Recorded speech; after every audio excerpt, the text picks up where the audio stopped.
All right. Hello, everyone, and welcome to another episode of the Aware Athlete Show. I am your host, Scott Forrester, and today we have as our guest Samreen Mongillo. And Samreen is both a doctor of physical therapy and a life coach. So, Samreen, welcome to the show. We appreciate you being here. Thank you. Thank you very much. So, let's jump right in. Being a doctor of physical therapy and a life coach is somewhat unique. Most people who are doctors of physical therapy kind of concentrate on the physical side, but you've combined those two elements. Can you talk about why and how you did that? Yes. So it's very interesting in my journey as working as a physical therapist for over a decade now. I have seen so many things that continue to confirm the strong connection between the mind and body. So, for instance, when I have a patient that is focusing on their pain more, they have a level of pain, but if they primarily focus on that, it exacerbates the pain and their outcomes are much worse. So that was one of the big things that stood out for me is patients that focus on more of the positive aspect of their therapy, doing the work, doing the exercises at home, keeping a positive mindset in general versus focusing on the negative, that they're in this situation and they're having pain. The outcomes were so starkly different that it just stood out for me and reminded me of the strong connection between the mind and body. The other thing that really helped me make that shift and integrate life coaching is the immense ability of the brain to adapt to changes. And working with several patients who were recovering from stroke and other neurological conditions, we were trained in physical therapy school to really focus on the formation of habits. In particular for stroke patients, early on, that early window of recovery was key. But nevertheless, the main thing that I got from that I now use with my life coaching patients or clients rather, is that the stroke patients, for example, they were able to make changes. Their brain started to create neural pathways by doing things consistently, by doing the daily exercises. It was incredible. It was amazing to see those changes in those patients. So it just, again, confirmed for me that the human mind we are so capable of creating change if we just do things consistently. And that was just one example. Very often in physical therapy, I've seen people, therapists put a mindset on the patient about what they can possibly do. And there is that very interesting study, and it's controversial because I feel very badly about the research being done on animals. But you remember the kind of a seminal study where I can't remember the guy's name, but he actually took a monkey and severed the afferent nerves in one arm.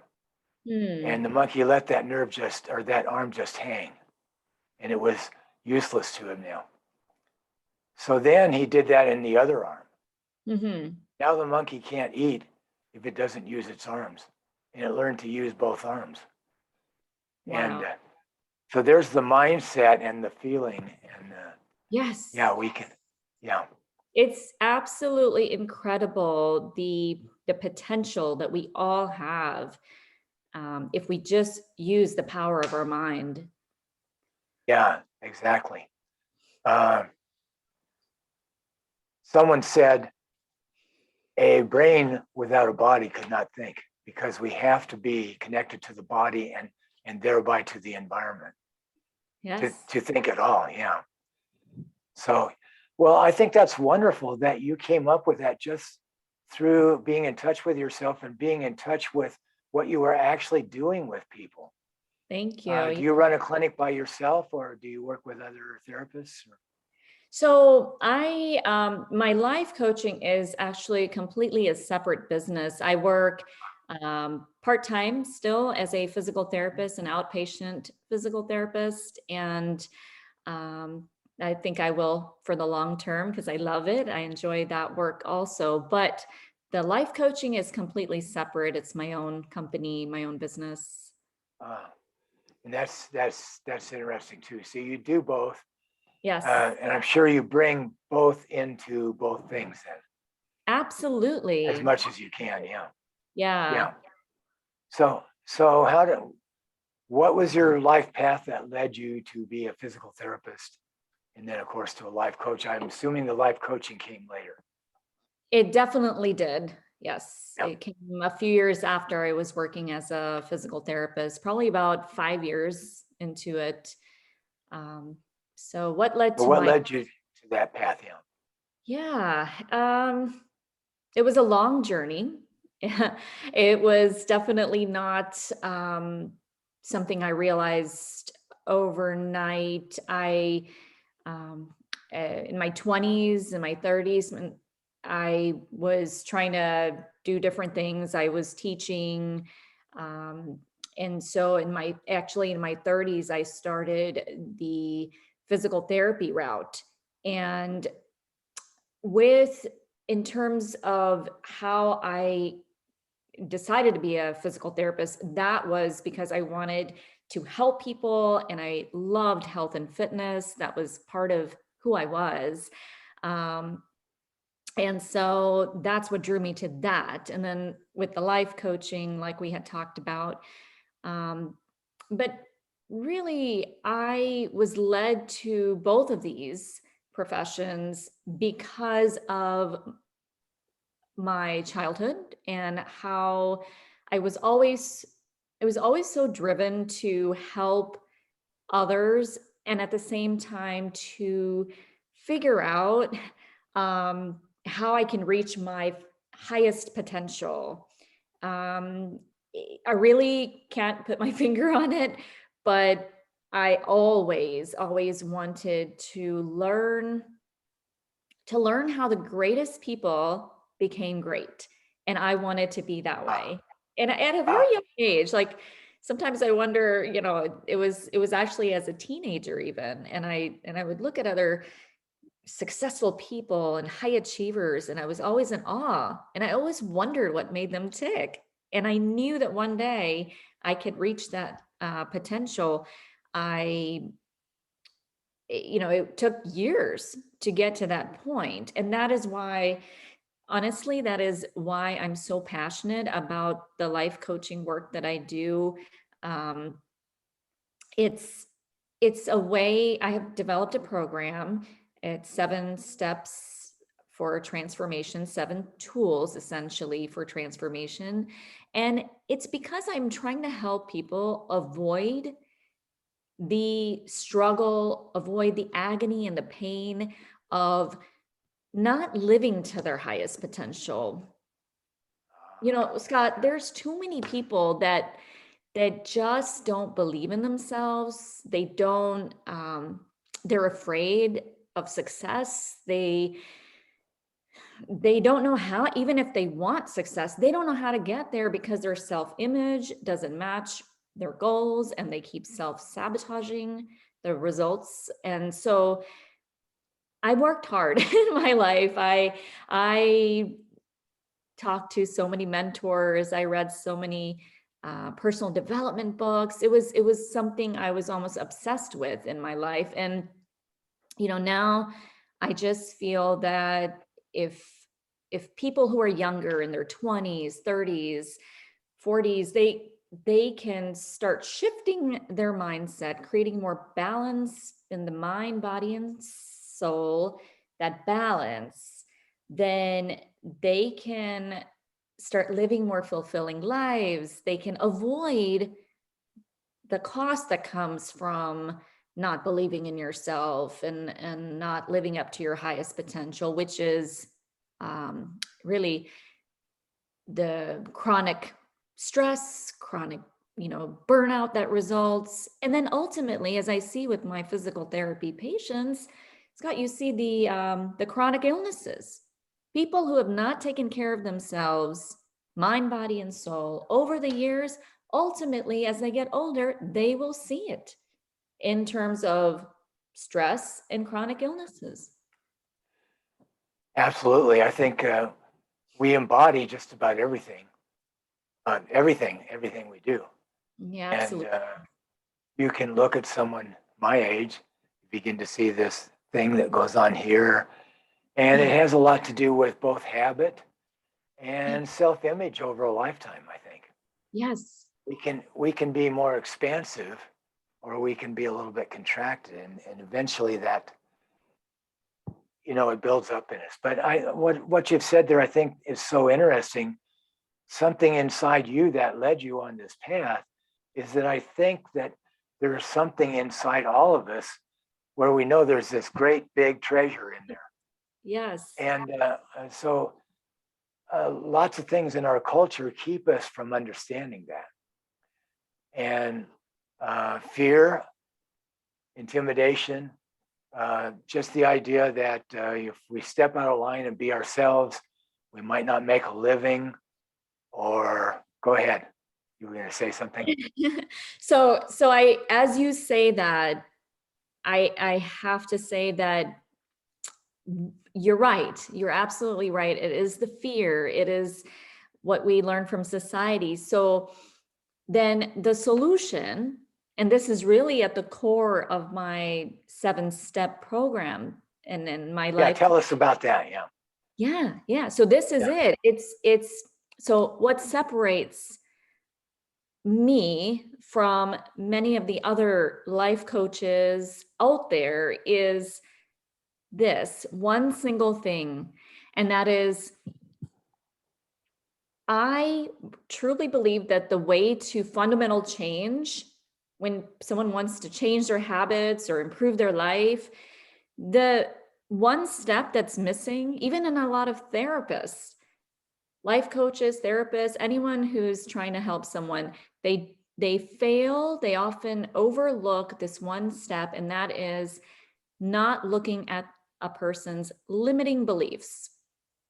And I really think that's at the core of what can lead to positive change. And again, this comes from years of my personal development journey, but also some light bulbs that went off over the years where I just thought, well, this is definitely the solution. Now, it involves some work. It involves tracing your beliefs back to your childhood and looking at, where did you learn that you're not good enough? Where did you learn that you couldn't achieve this, or you weren't smart, or you couldn't lose weight, or, just the limiting beliefs? Often they come from our parents, teachers, from society, our peers. It's so unfortunate that people don't examine those limiting beliefs, because when you start to uncover those limiting beliefs and start to examine whether they're true or not, are they based on fact, or is it based on what somebody told you? A lot of people, they carry those limiting beliefs into their adulthood. And again, it's unfortunate because until they start to undo the layers, which sometimes it doesn't take as much work as people realize, or they think it's painful and it's going to take years of therapy. Actually, it's not as hard as people think. And so that's one of the first steps in my program, because your beliefs lead to your thoughts, and your thoughts lead to your actions lead to your results. So you've got to change those limiting beliefs. Yeah, absolutely. I had so many thoughts while you were going over those things. I think, not recognizing that we have this wonder within us. Yes. A purpose and an ability to meet that purpose. I think not just most of us, but I think everybody internalizes some of these limiting factors growing up. It's almost impossible not to. Exactly. We're all exposed to these, and then even as adults we are. But that's where the power of the mind comes in.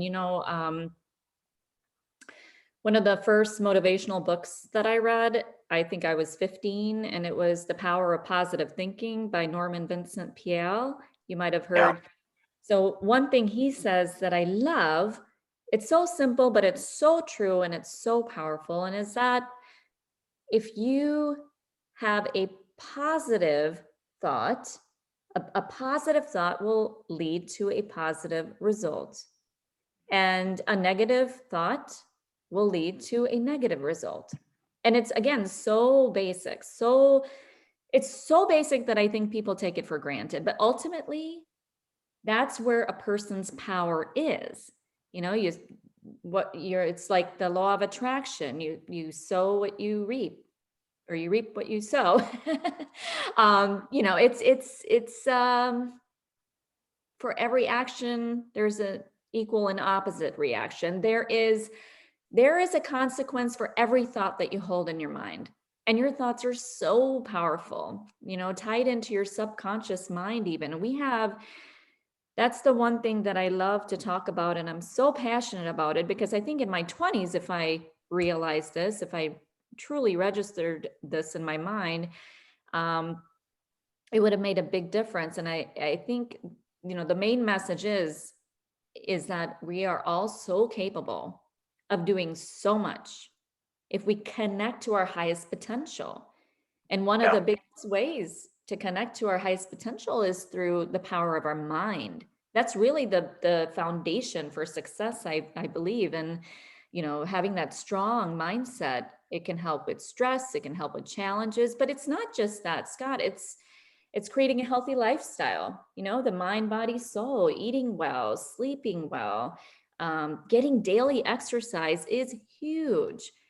I also like to focus on helping my clients develop more mindfulness in their day, becoming more present, creating, a gratitude practice, doing meditation regularly. It makes such a huge difference. And again, people take these things for granted because they're kind of right there. They're like, oh, wow, this is going to help me. They don't realize how powerful it is if done consistently. Yeah. So you've said so many things there. You've said 2 or 3 times. Yeah, that goes a lot of directions. That's good. But you've said 2 or 3 times, if I'd known this in my 20s or my 30s. Yes. So it is stated that we all, by Dr. Feldenkrais, he states that we all live behind a mask. And so we talked a little bit about the fear and intimidation. If I express myself here or there, that might not go well at work. I might not have a job. If I pursue this too far, or if I step out, maybe I won't be in this job that offers some security. But then there's another thing, and that is, besides the courage it takes to be yourself, the courage it takes to really submit to the idea of love, because we drop some of our defenses in. Besides that, there is also the general distraction of society. You look at the advertising and all of that, and this distraction about life is just about, the old saying, keeping up with the Joneses, having stuff, all of that. You'll get that all from your commercials if you watch a lot of them.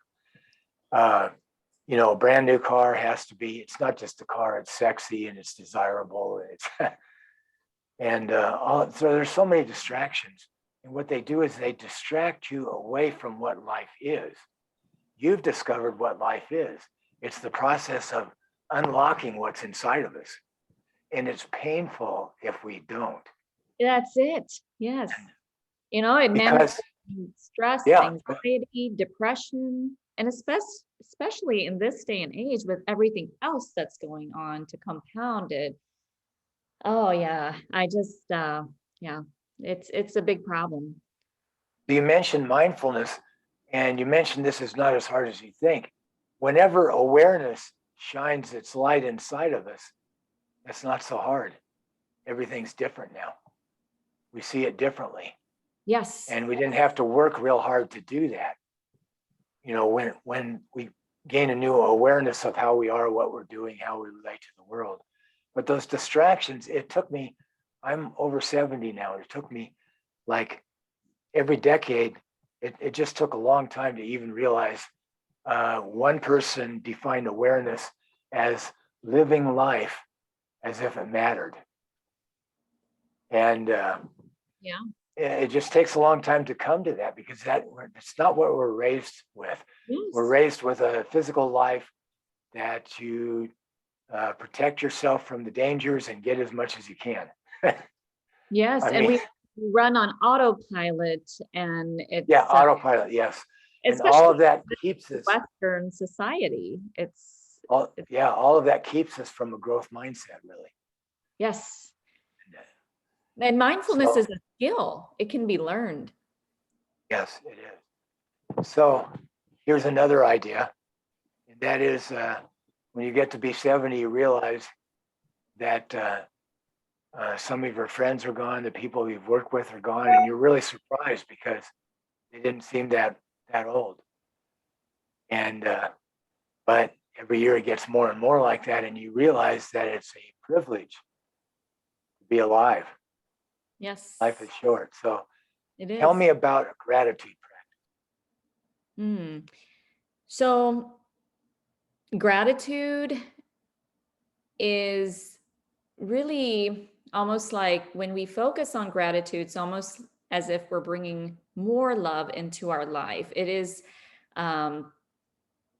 It's a similar energy as love. It's focusing on what you appreciate and what you love in your life. And it is so powerful if you start a gratitude practice, say, write in a journal, or at the end of the day, even think of 3 things that you're grateful for.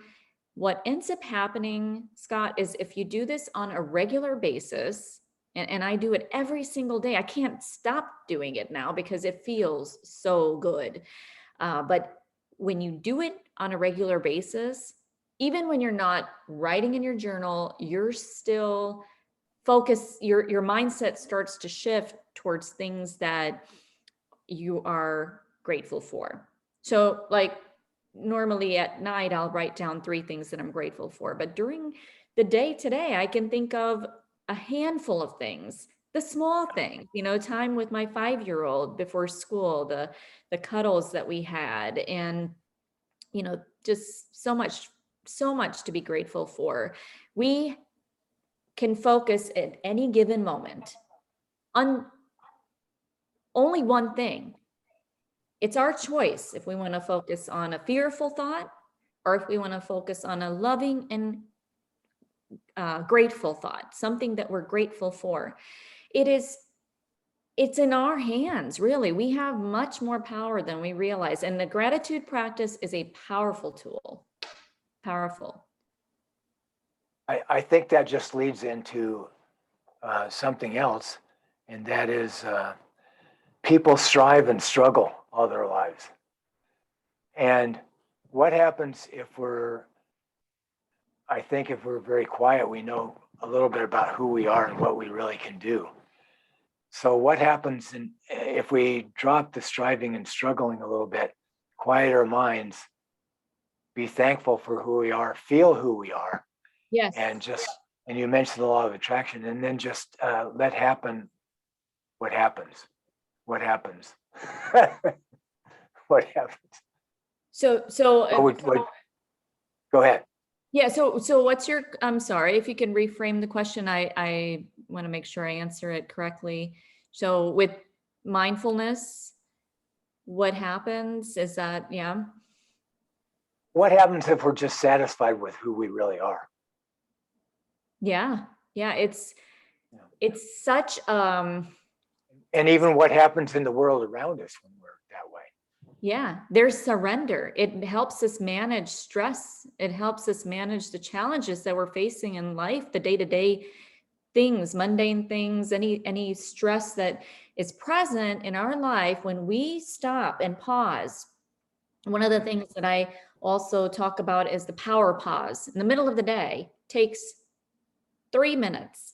Regardless, meditation or taking a pause, when we connect and are fully present and not distracted by mind chatter, we are able to release. We are aware of how we feel. And, number one, once you become aware, that's huge. Eckhart Tolle always talked about how, the pain, he calls it the pain body, that when you're meditating, one of the biggest things that occurs is becoming aware of pain in your body, pain, emotional stress. Once you become aware, that's step number one to release that trauma, to release that stress. So awareness occurs when you're present. Also, and I love this part about meditation when I do my meditation practice, is it helps me connect to my highest self, where I feel peace, I feel strong. But if you don't create that space for meditation, whether it's 5, 10, 15, 20 minutes in your day, you don't get that benefit. And I think that's like almost a non-negotiable for my clients. I try to get them to incorporate a few minutes. You can call it meditation, you can call it a daily pause, you can call it just deep diaphragmatic breathing, like I give my physical therapy patients.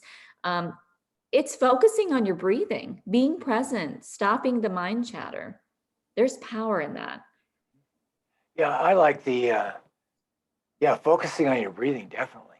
Yeah. So there's a profound story that's Mark Allen tells a lot. Mark Allen was a 6-time world Ironman champion in Hawaii. And he was talking about the first race he won after many tries. And he was racing another, he had never won the event, even though he'd come in second and all of that. But he was racing against a presently, at that time, 6-time world champion. And so and I don't know if you know about the Ironman, but it's like a 2.4 mile swim. Oh, yeah. Yeah. Yeah. Anyway, so on the last couple miles, on the last turnaround point, well into the marathon, he was thinking, I can't do this. I can't, and he just surged. Okay, so I just got to wait for him to drop back a little bit. And then he realized he's not going to. He's going to break his world record by a lot. He's not going to slow down. I can't do this. This is a stupid race, And he's one of the best triathletes in the world, and this is what he's thinking. But his mind, because it's too intense. Yeah. It's too much. He's too strong for me. I can't do it. And then all of a sudden it became so intense that his mind went quiet. And as soon as that happened, he began to feel renewed strength. There's a little bit more to the story. Right. And they went into the last 2 miles of the marathon, still within touching distance, shoulder to shoulder. And Dave Scott reached for the last drink because, that Gatorade or whatever they were drinking at the time. You need that last little bit. And something inside him said, go now. And he didn't take that last drink. And he opened up this little gap. They were on the last hill on the course. And he knew that Dave Scott was a much better downhill runner than him. Anyway, he opened up that last gap and finally won. And having found the strength to do that day, he continued to commit to learning more about that kind of thing. And he won 5 more. Wow. So, yeah. That's a great story. Yeah. It is. Yeah, you should listen to Mark Allen tell us. It's almost as if in those quiet moments, kind of the zen of the running, he connected to his highest potential. He realized he can do it. It is, yeah. He absolutely did, because he just quit denying what was actually there. And And when we quit telling ourselves we can't do something, Exactly. no Yeah. matter how hard it is, all of a sudden you're this there and you can do it or you can't. It's the fear, we need to, I think too many people, they focus on what they're afraid of rather than what they want. And, what we focus, I think Tony Robbins talks about this, is what we focus on is what we will get. Yeah. You have to, and that's where our power is, prioritizing what we want to focus on, what we think about. And that positive thinking becomes a habit too. But if we focus on what we're afraid of, we're going to keep getting more of what we're afraid of. Yeah. As soon as we tell ourselves we can't do something, we're almost definitely not going to do it. Yes, yes. I do see that a lot. So you bring all of your life coaching experience into your physical therapy as much as you can, I'm sure. If you're working for someone else, you do what you have to do. But how do you bring your physical therapy into your life coaching practice? In those ways that I mentioned earlier, as far as what I've learned from physical therapy and the power of the mind, all those concepts were reinforced working as a physical therapist. So when I work with my life coaching clients, I reinforce how important it is to, if I give them something to do for a certain number of days, I reinforce how important it is to do those things consistently, as if my physical therapy patients would be doing their home exercise program. Again, it makes a difference. If the physical therapy patients are not doing their exercises at home, it shows. And the ones that are doing it, their outcomes are so much better. So I tell them, for my clients, the coaching clients, the same thing. You get what you put into it. One of the tools that I use that's for my clients is a 30-day challenge I give them. And I have them focus on one goal. I mean, definitely they have several goals. We're working on life goals. But I give them one thing to focus on, one primary thing for 30 days. And, my accountability and support helps them, but ultimately the ball is in their court. They have to do the work, and they, I give them the tools and the motivation and the ways to stay disciplined, self-discipline as best as they can. But yeah, when they do the work, by the end of the 30 days, they see results, because the ones that put in the work, and the ones that don't, they don't see the results. But it's almost guaranteed that they're going to see results once they get to that point, that when they put in the work. Yeah, so that's learning how to do something is not learning how to do it. It's learning how to do it and taking action. That's it. Yeah. Most New Year's resolutions don't work because people have the best intentions, but they cannot follow through. And it's because of self-discipline. So if somebody wants to change, they have to make the commitment to do whatever it takes. And part of that, we're talking habits now. So a big part of that is making the goals realistic enough that they're achievable. So realistic. We're talking, if you want to start a workout routine and, you're thinking ideally you would love to do an hour a day or 30 minutes a day even, but you're not in the habit of doing it, start with 5 minutes. That's pretty realistic. If you can't do 5, start with 2 minutes. Yeah. So making it realistic, setting your environment up for success, having your workout clothes out ready in the morning so you have no excuse. So it's easier when you're feeling the lack of motivation. Things like that definitely make a difference. And writing down your goals. I would highly encourage that for your audience, that they have goals. Writing it down it sends almost a message to the subconscious mind. It's so powerful. Instead of just thinking, okay, I'm going to do this, write it down. And like you say, focusing on one thing at a time. One thing at a time. Yeah, because otherwise, it really affects the self-image too. If you tell yourself you're going to do something and you don't do it, it's going to break your confidence. So it's really important to set realistic goals. Yeah. There's a cycle there, and that is a cycle of changing your self-image. If you succeed, that changes your self-image. If you want to do something, in fact, you have to change your self-image. Otherwise, you would already be doing it. Yes. And stepping out of a comfort zone, that's huge. People are afraid. They think they can't do something. But if they push themselves a little, they'll find that they were just afraid. It was a lot in their mind. There's very much an easy aspect to it, as you mentioned. But with the word love, here's the thing.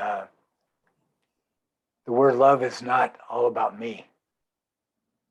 That's right. And so there is that cost of maybe putting a little bit of me aside to get what I want in terms of my highest self. And there could definitely be some resistance there, out of fear we've learned, because old habits of protection helped us at one point, or whatever it might be. Fear of losing maybe a relationship that you will lose if you develop yourself. But anyway, the aspect of love is not all about me. No. In fact, tie that into, yeah, go ahead. Yeah. So it's very interesting what you're talking about. It's definitely something that I'm a firm believer in, because I think really the biggest key to success is service. And, if we want something, if it's something for us, like a career goal or even a relationship goal, for example, we need to give more and not expect, it's just, again, it's like a natural law. You reap what you sow. But if you give more love, love is really the key. But if you give more love, you're going to get a result. You may not get it right away. So don't expect the tit for a tat. Don't expect to get the result right away. Even if you're trying to build a business or get higher up in the ladder with your career, work harder than anybody that give more of yourself, and you will see more success than you can ever imagine. In your relationship, give more love. Don't expect the other person to also, but you'll be amazed if you're having relationship problems. If you start focusing on what you love about the relationship and start focusing on how, on the other person, focus on love, focus on service, I guarantee you're going to see improvements in that relationship. So that's a very good point you bring up. Yeah, absolutely. So all these resistances that we have or can have, I believe all of us have some resistances in us. Human nature. And some self-protection. Yeah. But I was talking to somebody recently, and she was talking about working with horses. And she said, when I show a horse a new movement that's more pleasurable, they don't go like this and say, well, yeah, but I'm not that kind of horse. Yeah. They don't have the same resistances that we do. Something that's good for them. It's, Earl, I don't know if you've heard of Earl Nightingale. So I'm kind of dating myself. He was one of the pioneers of personal development. And as a kid, and I'm talking pretty young, they didn't have internet back then. And it was radios. And I remember listening to this personal development station, going to bed sometimes if I couldn't go to bed. But he kept coming up with his message. And he said that only about 5% of the people think very positive, because it's hard to think positive all the time. And that is the key to success. But 95% of the people that are walking around are finding it very hard to think positive. And again, especially in look at what's going on in our world today. It's even harder. So the good news is that it's possible to change our mindset.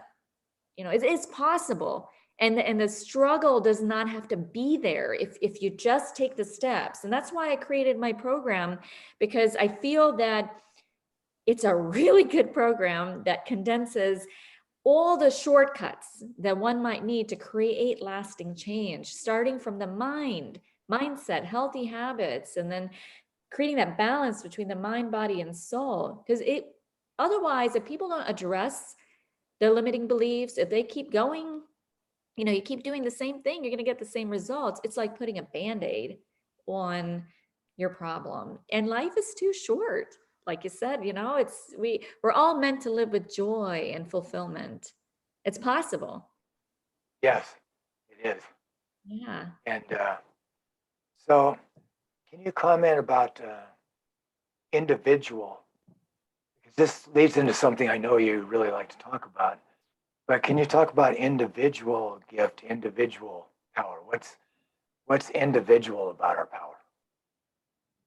Individual about our power. And unique about the individual.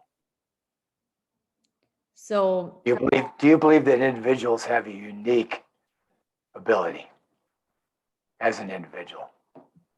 Absolutely. Absolutely. We each have certain gifts that we can bring to the world. And again, connecting to our highest potential, we have to do things that'll help us realize our own power. And I feel that meditation is really powerful in that. But however it is, yes, we all have such incredible power. I firmly believe that we're all here to experience joy and fulfillment. And we, unlike animals, we have that gift of intellect. And so once we realize that, there's so much, there's like the possibilities are endless, but we each are capable of so much if we can tap into that power that we already have. We were born with that. We have a lot more actual potential than we think. Absolutely. And some of that is hidden because of external expectations. For instance, maybe not everybody is Tom Brady. Right. So if you expect yourself to be Tom Brady, you might actually not realize your potential. Right. Because your potential is what you really actually have. Yeah, we each haven't. We're all so blessed. I mean, with certain gifts, and many people, it takes time for them to realize it. But really, you have to ask yourself, what gives you joy? If you could have anything in your life, or do or be anything in your life, what would it be? And that's the way to get to what your passion is, because that's one of the things in my program, is also helping people develop certain goals, and focusing on one main thing at a time. But what's that one thing that'll cause the ripple effect and help with the other goals as well? Because if you can find what gives you that passion, that joy, that's what it's all about. And I believe we all have a gift. And I believe we all are very, very capable of achieving so much in our life, but it comes down to whether we choose to believe it or not. Because if you believe in yourself, you will succeed. It really comes, again, some of the most simple things are things we take for granted, simple concepts, but they're profoundly powerful. I mean, you have to believe in yourself. You do. And that's so. I think the more you experience yourself, the more you can believe in yourself. Yes, of course. Experiences and successes and failures are a part of that. Absolutely, yeah. And when we say love is not all about ourselves, why should I believe that? Well, within you, you said from an early age, you knew there was something. You hadn't created it. It was just there.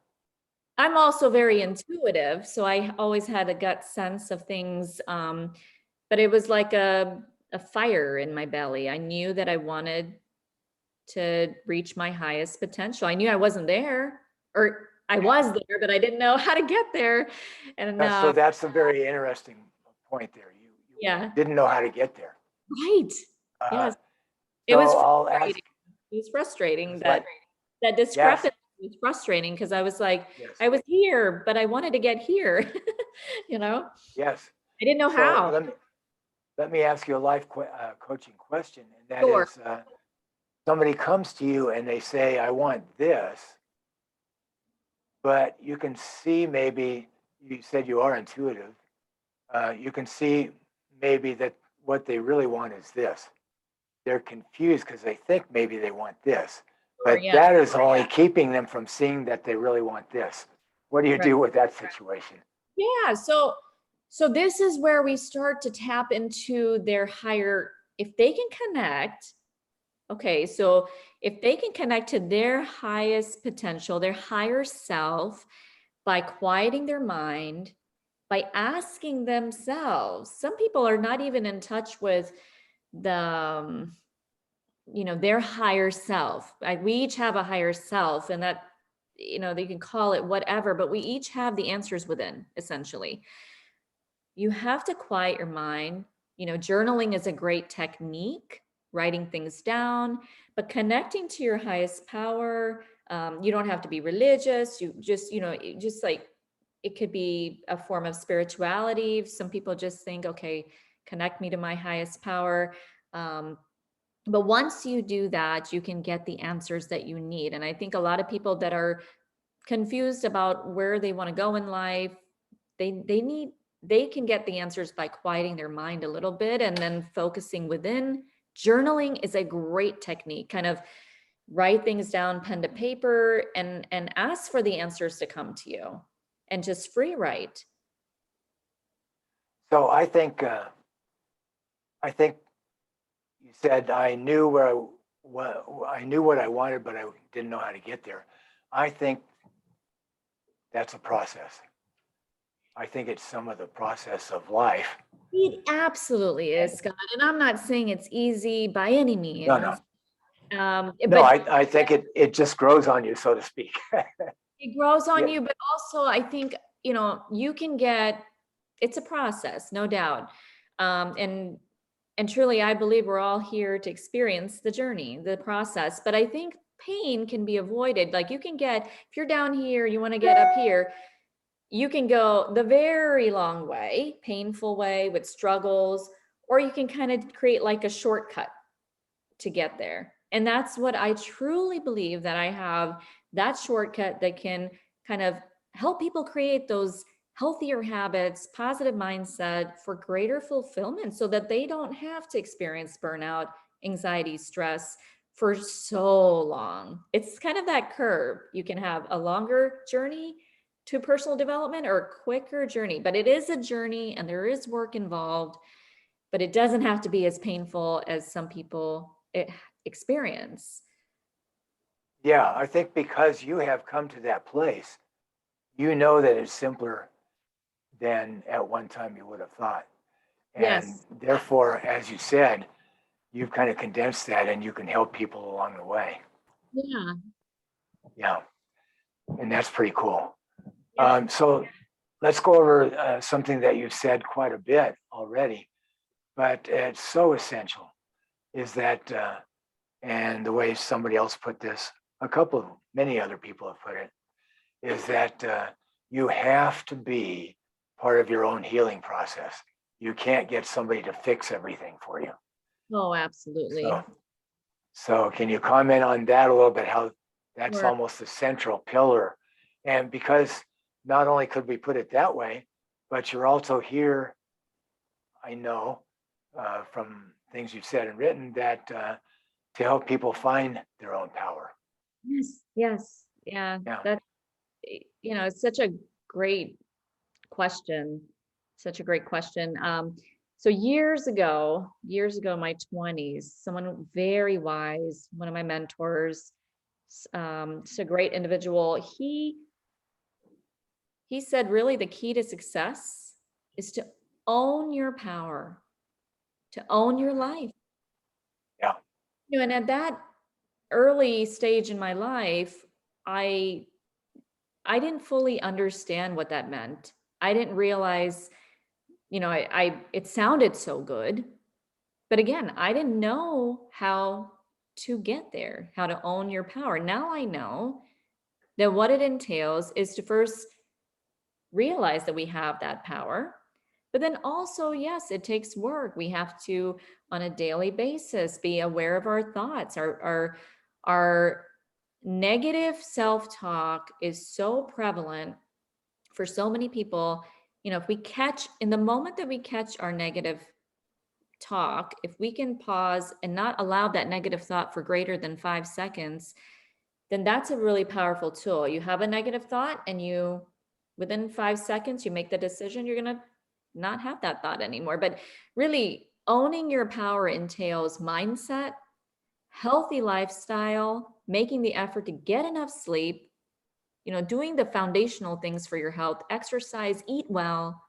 The mind and body are very much connected. And then the mind, body, spirit, mind, body, soul, giving time to connect to your highest potential through meditation, gratitude practice, learning how to be more mindful in your day. But that's where our power is, using tools, daily tools, daily habits, creating those daily habits is where our power is. And that's why I have, again, that's why I created that system, because it just works. It's almost like a formula for success. Yeah. So I think that's pretty cool. And in a little bit, we'll ask people to, or we'll let you have the chance to tell people about how they can find out more about that. But I'm thinking about what you're saying there, and a number of years. See, you actually, I think you can really help people get there faster because you have that gift, you have that ability, you have those insights. But along the way, just like with Mark Allen, there are personal revelations that happen. So you can't just tell this to someone. You can guide them.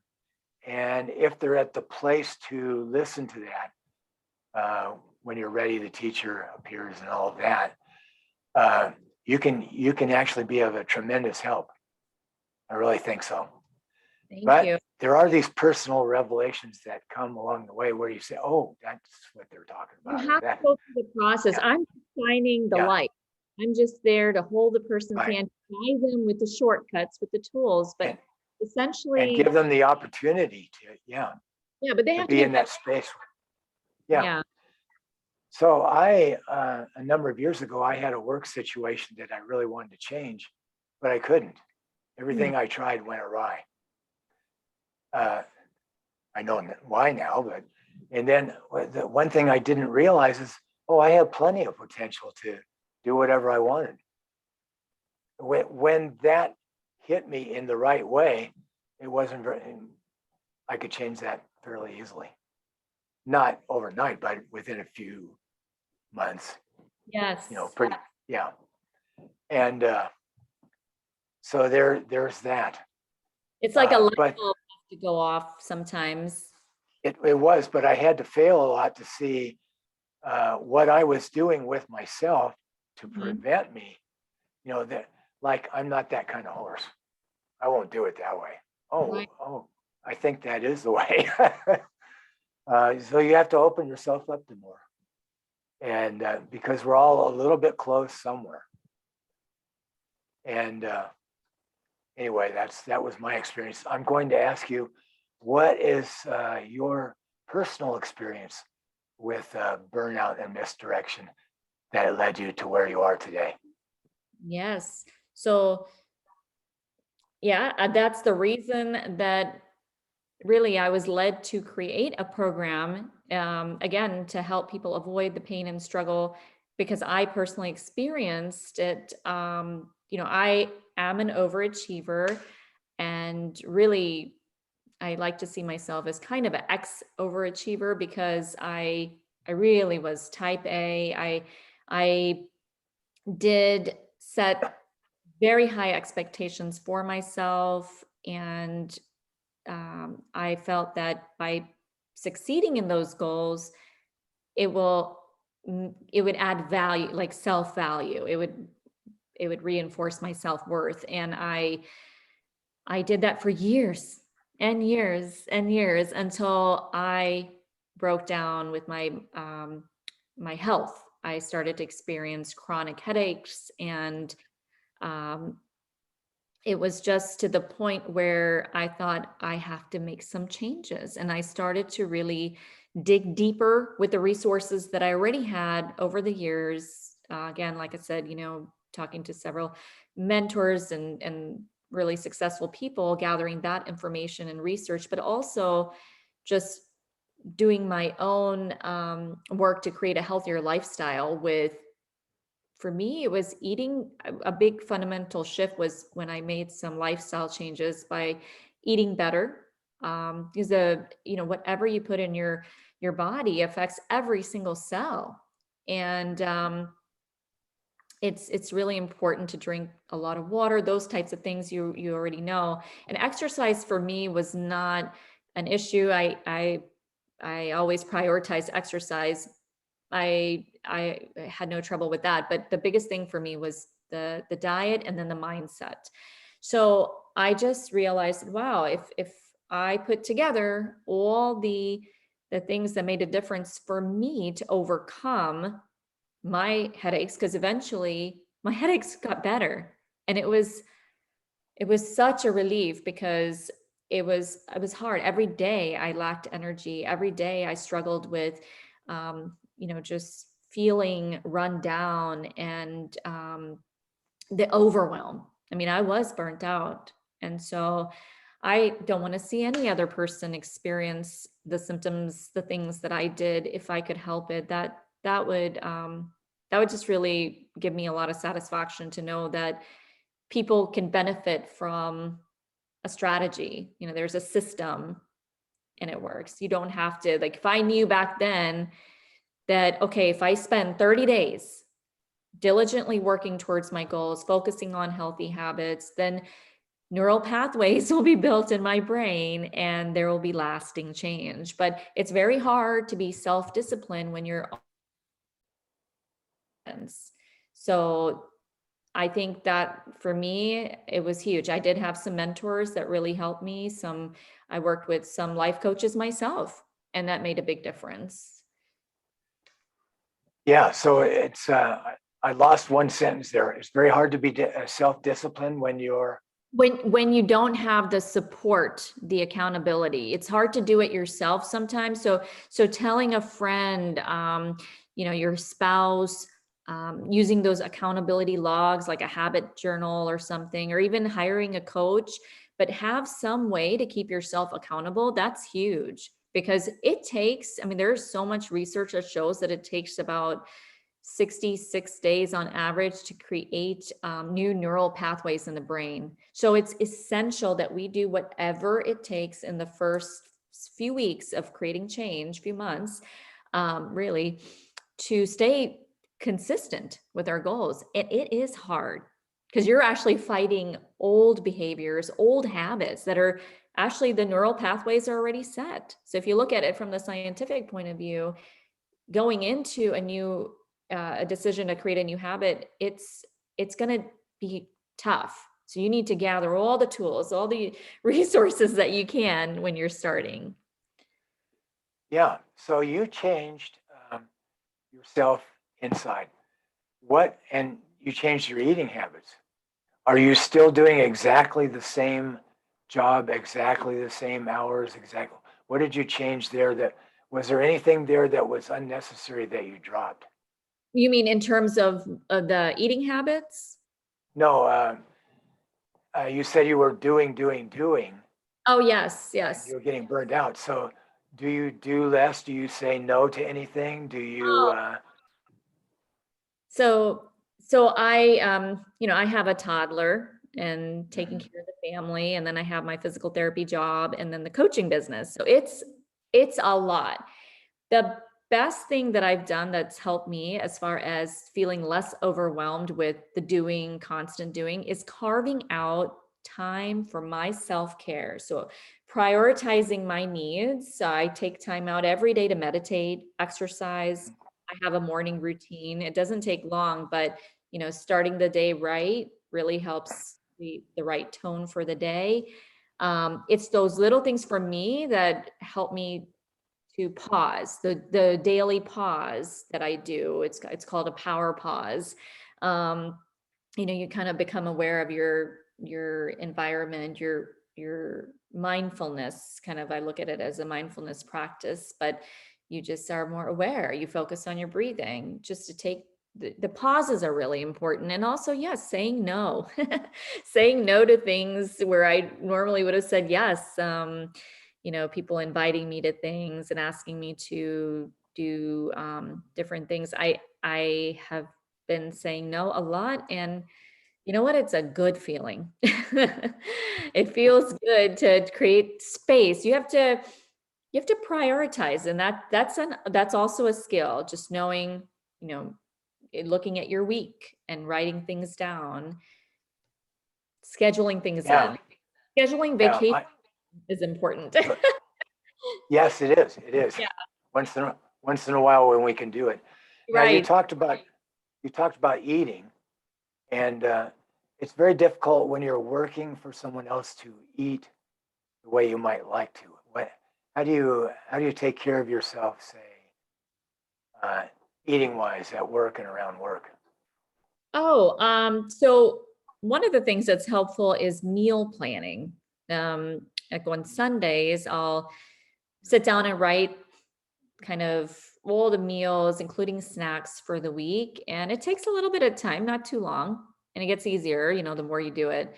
But you just write down what you're gonna eat and make sure you have the ingredients for it, so you're not, coming home from work and wondering, what to make and whether you have ingredients.